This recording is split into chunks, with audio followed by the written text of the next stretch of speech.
Boa noite a todos.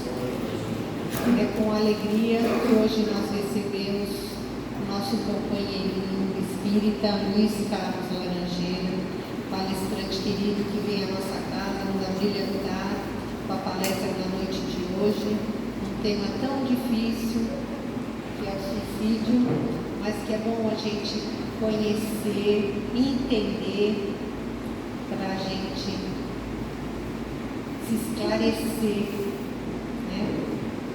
É sempre bom temas difíceis para a gente refletir. Seja bem-vindo.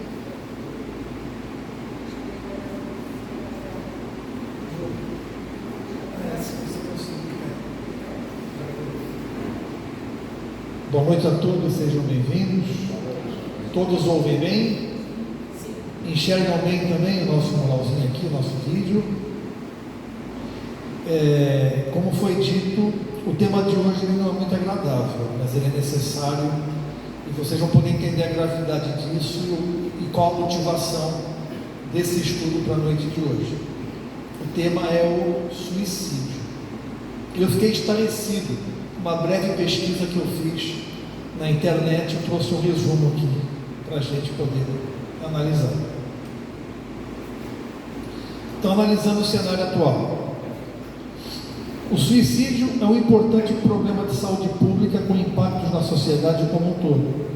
Segundo a OMS, a Organização Mundial de Saúde, estima-se que no mundo mais de 700 mil pessoas morrem por suicídio anualmente. É mais do que morreu de Covid em toda a pandemia aqui no Brasil. Isso aqui morre por ano no mundo. E é a quarta maior causa de morte de jovens de 15 a 29 anos de idade. Trazendo para o Brasil, entre 2010 e 2019, ocorreram no Brasil mais de 112 mil mortes por suicídio, que representou um aumento de 43% nesses 9 anos, de 2010 a 2019. Os resultados desse boletim reforçam a importância do suicídio como problema de saúde pública, crescente no Brasil, com destaque do tema nos grupos etários mais jovens. Isso é importante. A fonte aqui, boletim epidemiológico da Secretaria de Vigilância em Saúde, do Ministério da Saúde, de setembro de 21. Segunda fonte é a Câmara dos Deputados. O número de suicídios no Brasil e no mundo é preocupante. Acontecem 16 milhões de tentativas por ano no mundo. 16 milhões de tentativas de suicídio no mundo em um ano. No Brasil acontece uma morte por suicídio a cada 45 minutos. Mas para cada morte, ou seja, para cada tentativa bem sucedida, existem outras 20 mal sucedidas. Fazendo as contas, arredondando, gente, a gente conclui que no Brasil a cada 2 minutos alguém tenta tirar a própria vida. Isso é gravíssimo. Os números são altos e preocupantes. Essa veio da Câmara dos Deputados. E a terceira fonte vem do Senado Federal. A Comissão de Educação do Senado aprovou no dia 12 de maio proposta do senador Eduardo Girão, que cria o Mês Nacional de Prevenção do Suicídio, a ser celebrado em setembro, dada a importância do tema reconhecida pelo Congresso Nacional. O relator Rodrigo Cunha cita no seu relatório que, segundo a Organização Pan-Americana de Saúde, de uma outra fonte, cerca de 800 mil pessoas cometem suicídio anualmente em todo o mundo. Ué, mas a OMS falou que eram 700. Pois é, mas a OMS era de 2021. E essa fonte aqui é de maio de 2022. Os números já aumentaram. O suicídio chega a ser a segunda maior causa de morte entre jovens com idades entre 15 e 29 anos. Então isso aqui é do Senado Federal, que isso preocupou até o Congresso, E então a gente vê o legislativo se mexendo, fazendo alguma coisa, o executivo, através do Ministério da Saúde, se mexendo, fazendo alguma coisa, porque também perceberam a gravidade do tema, e os profissionais de saúde também, os psicoterapeutas, os psiquiatras, os psicólogos, todos envolvidos no multirão. Eu conheço alguns que estão atendendo muitos casos de depressão, que é um passaporte para um quadro suicida. Então isso, a gente tem que prestar muita atenção quanto a isso. E aí entra o espírita. O que o espírita pode fazer? Nós vamos ficar assistindo e torcendo? Rezar um bom começo, gente. As nossas preces, elas têm efeito. A prece, quando feita com sinceridade, com humildade, ela tem efeito e alcança os bons espíritos que trabalham para melhorar as nossas condições de vida. Então, orar sim é uma boa ação, mas nós podemos fazer mais. E por que eu trouxe esse tema aqui tão grave e tão trágico? Porque infelizmente no dia 5 de junho eu recebi uma notícia devastadora. A jovem filha de um amigo, de um casal de amigos, ela estudou, uma das minhas filhas, ela tirou a própria vida. Aos 26 anos, cursando psicologia, vindo de uma família estruturada, carinhosa. Então a gente foi pego totalmente de surpresa. Isso caiu assim como um raio na minha família. Ficamos nós 4 ali na sala, tentando entender o que havia acontecido. A gente não conseguia informação. E aquilo caiu muito perto, porque uma coisa é a gente ler um boletim aqui, porque no mundo morrem 800 mil, que o fulano lá em Roraima, que no Japão tem muito suicídio. Enquanto a notícia está longe, a gente aceita com muita reserva, mas quando o raio cai no nosso vizinho e treme a nossa casa, aí a gente sente na pele. Então, foi como se uma lasquinha dos nossos corações tivesse sido arrancada naquele dia. E a gente está até agora sem entender o que aconteceu. Então, por isso eu fui pesquisar sobre o tema e eu fiquei chocado com esses números. Então, agora cabe a nós espíritas entendermos qual é o nosso papel, o que nós podemos fazer para contribuir com essa praga na humanidade, essa doença que está carregando muitos dos nossos jovens. No capítulo 5 do Evangelho segundo o Espiritismo, são tratados o suicídio e a loucura. É um dos temas desse capítulo, intitulado Bem-aventurados os aflitos. Então nós vamos fazer um breve estudo sobre esse capítulo no tocante ao suicídio. Então esse capítulo se inicia com uma citação de Jesus, que diz: Bem-aventurados os que choram, pois que serão consolados. Isso aqui segundo Mateus. E ditosos sois vós, que agora chorais, porque rireis. Isso aqui é de Lucas. São as mesmas, é o mesmo pensamento com palavras diferentes. E o que quis dizer Jesus aqui com essas palavras? Bem-aventurados os que choram, pois que serão consolados. Choram no presente e serão consolados no futuro. Sofrem no presente para colher os frutos com alegria no futuro. Ao que Jesus estava se referindo aqui? A exatamente esse quadro que estamos todos envolvidos nós, espíritos imperfeitos, em um mundo de provas e expiações. Isto aqui não é uma colônia de férias. A gente não veio aqui para descansar. A gente veio aqui para trabalhar e aprender, trabalhar e estudar. Mas é cansativo. Mas faz parte do processo de evolução. Quem trabalha e estuda sabe o quanto é difícil, mas sabe que tem uma recompensa. O trabalho e o estudo, eles trazem as recompensas.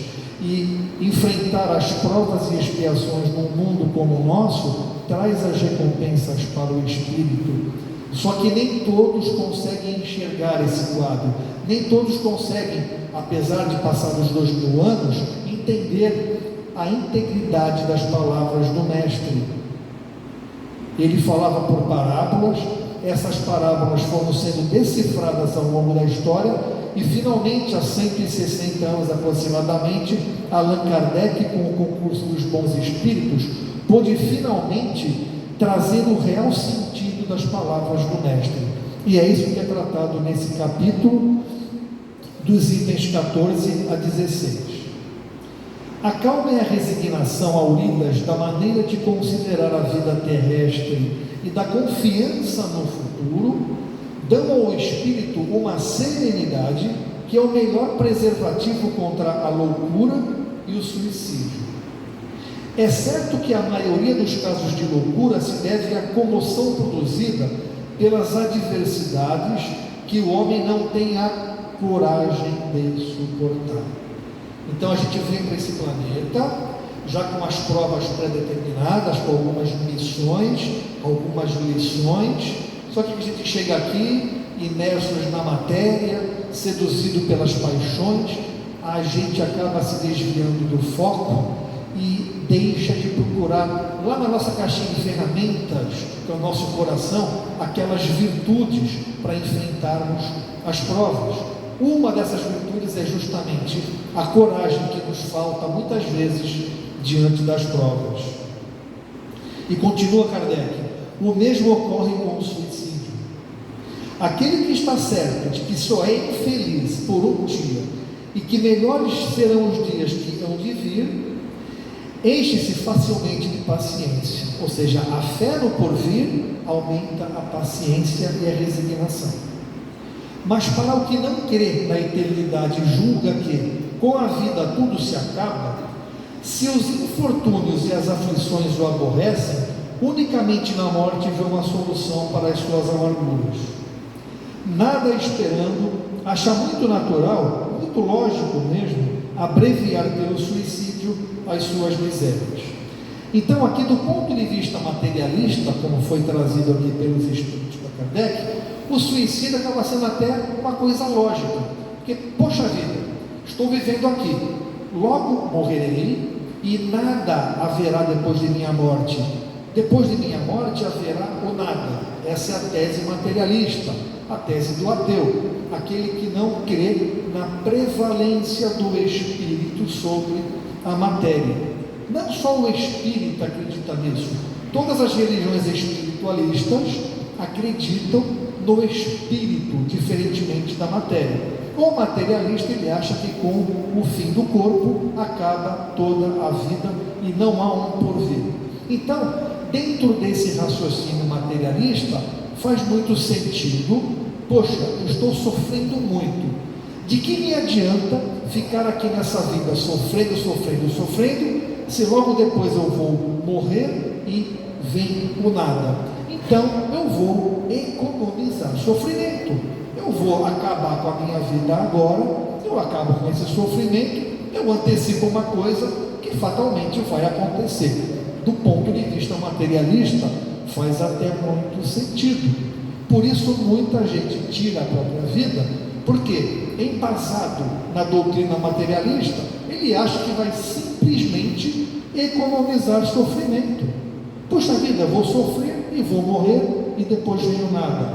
Então que o nada venha agora e eu não sofrerei. Então muitas das pessoas que infelizmente são tragadas por essa prática, elas estão distanciadas da filosofia, da prevalência do espírito sobre a matéria.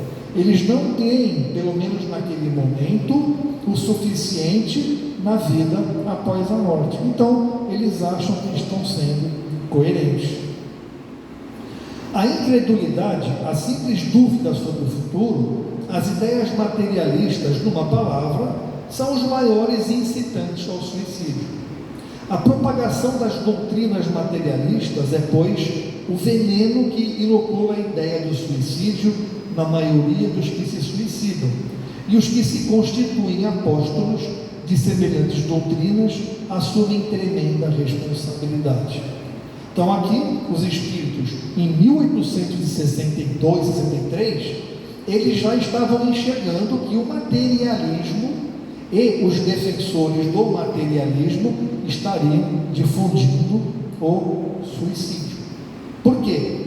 Como foi visto, a pessoa que não crê no porvir, ela não tem por que continuar sofrendo, ela não tem uma motivação, ela não tem um futuro a ser alcançado. Então ela prefere dar termo à própria vida e cessar o sofrimento.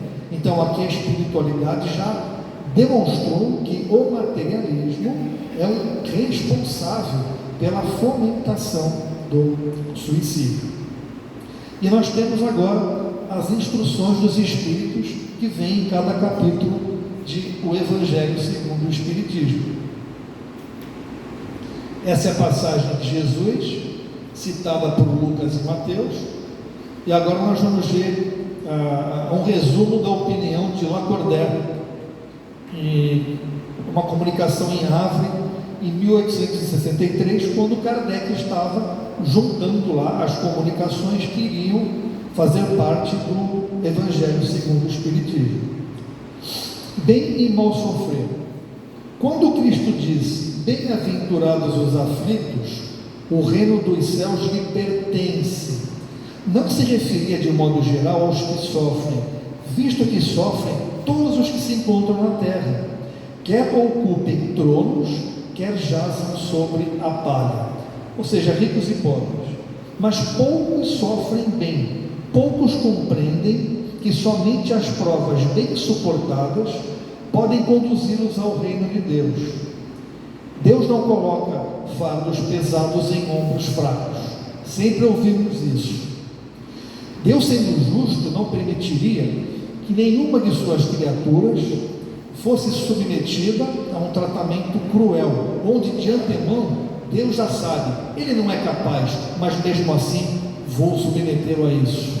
Isso seria pura crueldade e não seria digno da divindade. Então, se Deus permite que enfrentemos a prova, é porque Ele sabe que somos capazes de vencê-la. Somos capazes. Se vamos conseguir ou não, aí já é um outro problema. Depende de que ferramentas, que virtudes nós usaremos diante das provas, diante dos problemas. Ou, se ao invés de pegarmos as nossas virtudes, nós, arrastados pelas ideias materialistas, nos apegarmos à reclamação. Por que isso acontece comigo? Por que não acontece com os outros? Por que logo comigo? Eu que sou uma pessoa tão boa. E a gente não se conforma, a gente não se resigna, a gente se revolta. E essa revolta nos impede de pegarmos lá dentro aquela ferramentinha que nós temos, a resignação, a coragem, a paciência, que nos permitem vencer as provas, que são preparadas exatamente para isso. Então, quando Lacordaire nos lembra que Deus não coloca fardos pesados em ombros fracos, isso nos faz chegar à seguinte reflexão: puxa vida, eu não sei por que eu estou enfrentando esse problema, mas uma razão há, e outra certeza que devo ter: se ele apareceu na minha frente, é porque eu sou capaz de enfrentá-lo. E a recompensa vem depois. Quando enfrentamos com coragem os nossos problemas, saímos daquela experiência mais fortalecidos. Tal como o aluno na prova, na escola, ele odeia matemática, física, química, história, ciência, geografia. Cada um odeia aquela disciplina em particular. Alguns odeiam muitas, alguns odeiam todas, mas sempre tem aquela disciplina que o aluno ele odeia mais. E aí ele tem que fazer a prova, e ele tem que estudar aquela coisa chata, e ele não pode jogar bola com os amigos, não pode brincar com as amigas, ele tem que estudar, e depois vem a prova. Aí ele vai fazer a prova, aí depois, quando vem a nota, ele vê que ele foi bem, ele sai fortalecido. Puxa vida, consegui um bom desempenho, e ele só dá um degrauzinho, e aí no final do ano, do semestre, ele é aprovado naquela disciplina, ele faz um X, dessa aqui eu me livrei. Da mesma forma, o espírito, quando enfrenta uma prova e é aprovado na prova, ele risca do pacote de provas que ele tem que enfrentar e ele parte para as outras. Aquela ele já está livre, ele não precisa enfrentar de novo. E aí ele vai fazendo aquele xizinho e mais um xizinho, e quando ele fizer xizinho em todos os quadradinhos que ele tem, ele pega o diplominha dele do espírito evoluído. Então, em cada encarnação, a gente vem com alguns quadradinhos aqui em branco para fazer o X. E é usando essas ferramentas que nós temos que nós vamos conseguindo riscar esses quadradinhos. Aí quando a gente volta lá para o plano espiritual, a gente constata com alegria: puxa vida, quantos quadradinhos eu preenchi, que legal. E aí a gente vê que, puxa vida, mas eu deixei passar aqui uns quadradinhos que eu poderia ter preenchido, mas na hora eu vacilei, eu não usei minha ferramenta, eu fiquei reclamando, eu caí num modelo mental de refúgio, de renegar, de blasfemar, de negar e de não aceitar. Então aqueles ali não conseguiram. E o que dizer do suicida, que não enfrentou sequer, numa idade jovem, um número considerável de quadradinhos, deixou um monte de quadradinho em branco e volta para o plano espiritual em meio a uma séria perturbação que é muito relatada pelos espíritos. O suicídio, quando o espírito se desvencilha da carne e volta para o plano espiritual, ele passa por uma perturbação muito forte, porque ele meio que percebe a bobagem que fez e ele fica muito perturbado, e as equipes de socorro vêm ajudá-lo como sempre, e ele até às vezes tem dificuldade em receber esse socorro. Por isso que as nossas preces são muito importantes para os suicidas, para que eles possam receber essa ajuda espiritual e se preparar para uma nova reencarnação. E aí eles vão voltar aqui como aquele aluno que repetiu de ano, e volta e vai enfrentar as mesmas matérias de que foi reprovado, e ele passa novamente por aquelas provas. Por isso que a oração é importante, para que tão logo esse espírito que sucumbiu diante das provas, ele possa se fortalecer o quanto antes, voltar e dar sequência na sua jornada evolutiva. Uma outra contribuição aqui nesse capítulo é de Santo Agostinho, no capítulo intitulado O Mal e o Remédio.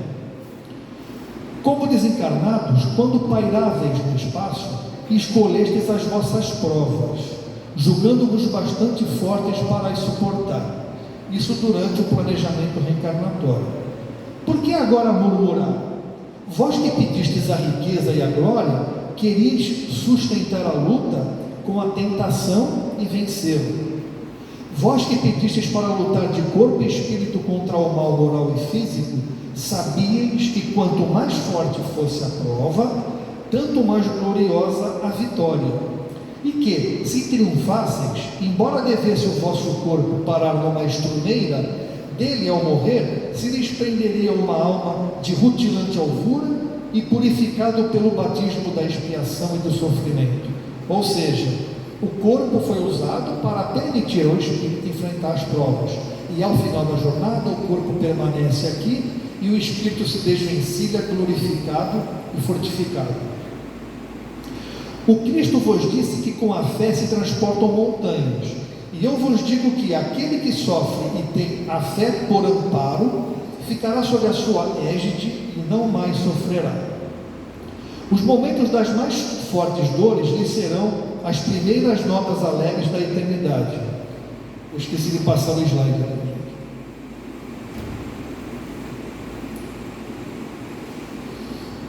Sua alma se desprenderá de tal maneira do corpo que, enquanto se esforçar em convulsões, ela planará nas regiões celestes, entoando como os anjos hinos de reconhecimento e de glória ao Senhor.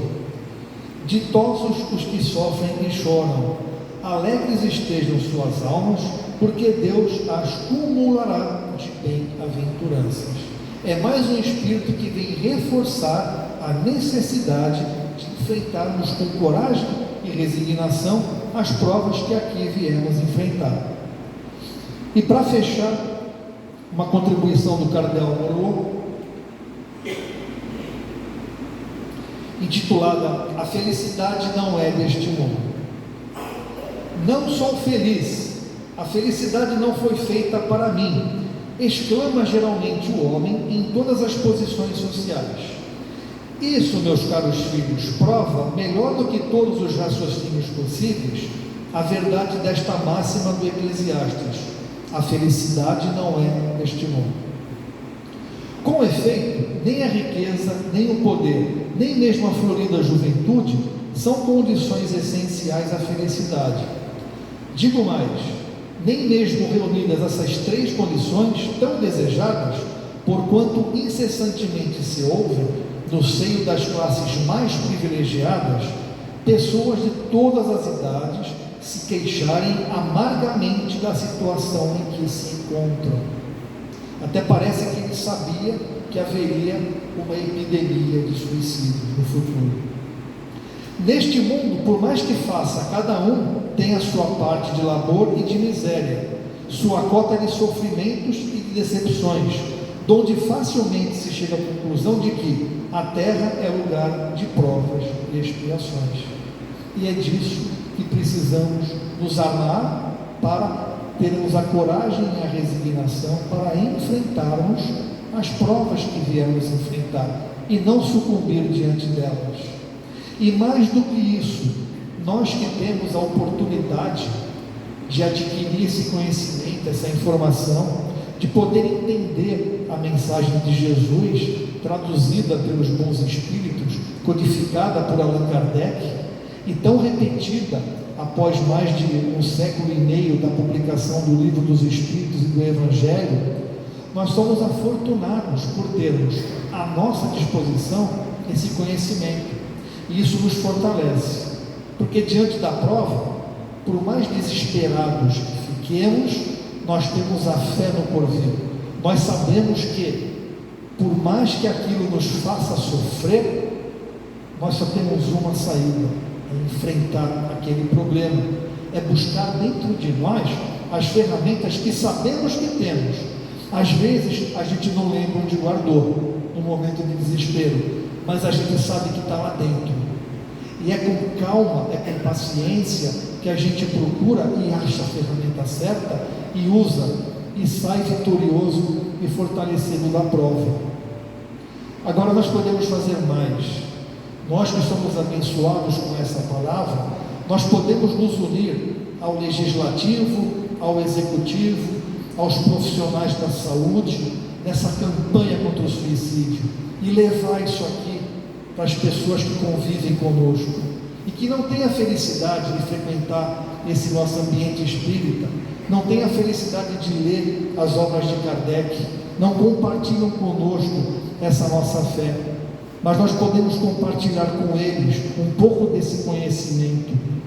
E como disse Kardec, não vamos sair por aí aglutinando, convencendo pessoas, discutindo, comparando as religiões ou até ridicularizando outras crenças. Não, vamos apenas, em nome da lei de amor e de caridade, compartilhar o Espiritismo consolador prometido pelo Cristo. E nós devemos levar esse consolo para os outros. Nós devemos ajudar de maneira natural, sem querer doutrinar ninguém, compartilhar as ideias do porvir, tentar detectar em nosso meio, em nossa família, em nosso círculo de amizades, pessoas propensas a uma depressão, pessoas que não tenham uma fé forte, uma fé raciocinada e esclarecida. Esses são potenciais candidatos ao suicídio. E de maneira natural, nós podemos e devemos levar esse conhecimento, da mesma forma que Jesus fez com os apóstolos, que foram os 12 escolhidos dele. Hoje, Jesus tem os seus discípulos, que não foram os escolhidos por eles, mas foram aqueles que entenderam as suas palavras e se comprometeram a trabalhar pelo bem. Essa é uma forma de trabalharmos, levar com naturalidade essas palavras às pessoas, mas com naturalidade. Não precisa marcar uma reunião. Pessoal, hoje à noite em casa vamos ter uma reunião, vamos falar sobre espiritismo, vamos falar sobre provas e expiações. Não precisa de formalidade, basta no meio de uma conversa, no meio de uma refeição, a gente abordar o assunto, da mesma forma como eu abordei em casa e como eu venho abordando em todas as oportunidades, sem querer ser chato, sem querer ser doutrinático, apenas abordando o assunto de uma forma natural e comentando. Puxa vida, fiquei estarrecido com o aumento do número de suicídios no mundo e no Brasil. Você sabia disso? Você lança o assunto de forma natural e você vai receber uma resposta. É mesmo? Poxa, não sabia. E ali numa conversa pode ter alguém que já está pensando em se suicidar. E ao abordar esse assunto, você consegue, sem ser direto, apenas jogar a ideia, jogar a semente. Você comenta, puxa vida, mal sabem esses suicidas que eles estão apenas atrasando o processo de evolução. Aí alguém pergunta, como assim? Nós estamos aqui no mundo de provas e expiações, passando por experiências. Quando a gente interrompe a experiência, a gente volta lá para o fim da fila, demora, a gente sofre, depois tem que voltar aqui e fazer tudo de novo. Então a gente joga isso, e desperta a curiosidade nas pessoas. Aonde você leu isso? Eu li no Livro dos Espíritos, eu li no Evangelho segundo o Espiritismo. Que livro é esse? Você não conhece? Eu te empresto, está aqui. E foi assim que eu me tornei espírita, conversando na Petrobras, um motorista me levando para um trabalho, para uma área, e eu conversando com ele, eu tinha pesquisado, e eu acabei conversando com ele, não sei porquê, e eu falei, puxa vida, por que acontece tanta coisa ruim, por que acontece isso aqui? Ele falou, porque a gente está no mundo de provas e expiações. Eu, como assim? Sim, não sei o que, ele começou a falar espiritismo. Eu falei, espiritismo, o que é isso? A doutrina de Allan Kardec. Kardec eu já ouvi falar nesse nome, Fale-me mais sobre isso. Ele falou rapidamente, e aí estava acabando a viagem, e eu falei, cara, mas onde é que se leu tudo isso? Ele olhou assim, no Livro dos Espíritos. Eu falei, e onde que eu leio esse livro? Onde que eu arrumo esse livro? Ele falou, como é que você vai trabalhar de novo? Trabalhava de turno, dia tal, eu vou te trazer, eu vou te emprestar esse livro. E ele me emprestou o livro, eu comecei a ler. E quando eu comecei a ler o Livro dos Espíritos, eu fiquei revoltado. Eu falei, por que ninguém nunca me disse isso antes? Por que eu fiquei tanto tempo na ignorância? E aí, praticamente eu me tornei espírita. Aí eu terminei o Livro dos Espíritos, aí eu li o Evangelho, aí depois comecei a ler outros livros, e eu estava quase convencido. E aí quando eu li O Céu e o Inferno, toda e qualquer dúvida acabou, eu não tive mais dúvida nenhuma. Então eu recomendo que ainda não passou por esse processo, passe. Livro dos Espíritos, Evangelho segundo o Espiritismo, e O Céu e o Inferno. Não precisa ser rápido, mas precisa acontecer, porque assim vocês vão conseguir fazer melhor essa obra que o Mestre espera de nós. Ama teu próximo como a si mesmo. Faça pelo teu próximo aquilo que você gostaria que fosse feito por você. Como o Daniel disse aqui na preleção hoje, união fraternal. União fraternal é isso, é fazer aquilo que eu sei que é bom para o meu próximo, ainda que ele não entenda. Então não sejamos chatos, levemos a palavra, levemos o Evangelho, vamos sair por aí semeando, e nas primeiras oportunidades, dá o livro, empresta o livro, traz para o centro, até um link, lê esse link aqui do site espírita, tem todos os livros de graça na internet. Então, os meios são vários, nós precisamos encontrar o meio adequado para cada um, e certamente o simples conhecimento da palavra de Jesus, traduzida pela codificação espírita, vai afastar muita gente do suicídio, e aí quando desencarnarmos teremos isso como obras positivas em nosso favor, e ficaremos mais felizes, e que assim seja.